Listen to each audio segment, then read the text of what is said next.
ہم بستری کتنے دنوں بعد کرنی چاہیے، اور ہم بستری میں یہ دو کام حرام ہیں۔ یہ دو کام ایسے ہیں جن کے کرنے سے نکاح بھی ٹوٹ سکتا ہے۔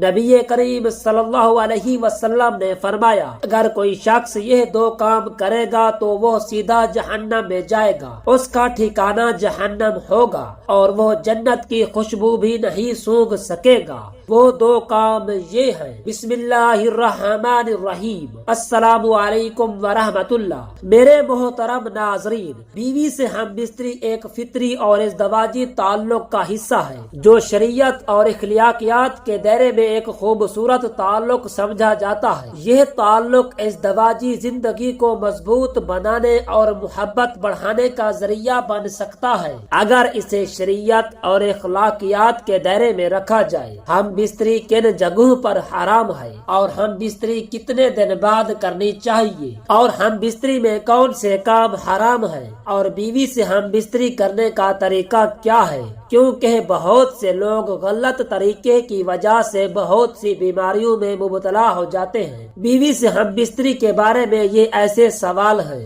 جو سب سے زیادہ پوچھے جاتے ہیں، کیونکہ بہت سے لوگ اس بارے میں سوال کرتے ہیں۔ کچھ لوگ اپنی بیوی سے ہر روز ہم بستری کرتے ہیں، کچھ لوگ ہفتے میں ایک بار، اور کچھ لوگ ڈر کے مارے مہینے میں ایک بار ہی ہم بستری کرتے ہیں۔ یہ تینوں صورتیں نقصان دہ ہیں۔ اب صحیح صورت کیا ہے یہ جاننے سے پہلے ہم بستری سے متعلق کچھ مفید معلومات دینا چاہتے ہیں۔ اس کے بعد بتایا جائے گا کہ کتنے دنوں بعد ہم بستری کی جائے۔ بیوی سے ہم بستری کرنے کا طریقہ یہ ہے کہ جو وقت تمام شرعی ممانعتوں سے خالی ہو، اس میں اچھی نیتوں یعنی نیک اولاد حاصل کرنے، عورت کا حق ادا کرنے اور اپنے آپ کو پریشان خاطریوں پریشان نظری سے بچانے کی نیت کے ساتھ ہم بستری کرے، نہ خود پورا برہنہ ہو اور نہ عورت کو مکمل برہنہ کرے کہ حدیث پاک میں اس کی ممانعت فرمائی گئی ہے۔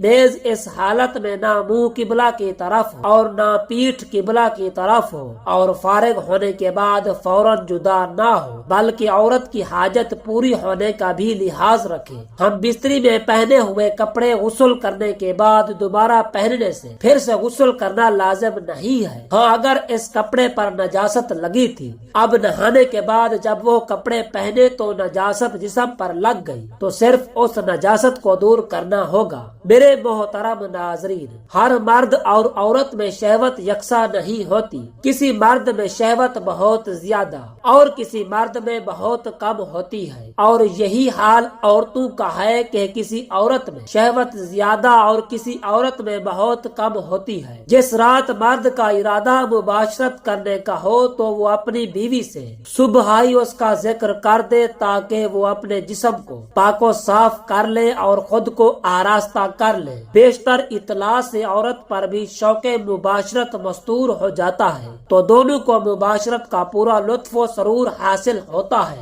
اگر جماع کے وقت پیشاب کا شدید تقاضا نہ ہو تو خواہ مخواہ پیشاب نہ کریں، ورنہ عضو کا انتشار جلد ختم ہو جائے گا۔ مرد و عورت کا ہمیشہ ایک ہی بستر میں سونا ذوف باہ پیدا کرتا ہے کسی غیر کے مکان میں یا کسی ایسی جگہ جہاں اچانک کسی کے آ جانے کا خوف ہو۔ مباشرت نہ کریں، ایسی حالت میں لطف مباشرت حاصل نہیں ہوتا اور کمزوری پیدا ہوتی ہے۔ بھرے ہوئے پیٹ کی حالت میں مباشرت کرنے سے انزال جلد ہو جاتا ہے۔ پیشاب زور سے معلوم ہونے کے وقت مباشرت کرنے سے مثانہ اور پیشاب کی نالی میں امراض پیدا ہو جاتے ہیں، اور پاخانہ زور سے معلوم ہوتے وقت مباشرت کرنے سے بواسیر وغیرہ امراض لاحق ہو جاتے ہیں۔ اگرچہ مرد کی مباشرت کی خواہش پوری ہو جاتی ہے، بسا اوقات اس نامکمل مباشرت سے جس میں عورت کو انزال نہیں ہو پاتا عورت کو ناگوار معلوم ہوتا ہے اور وہ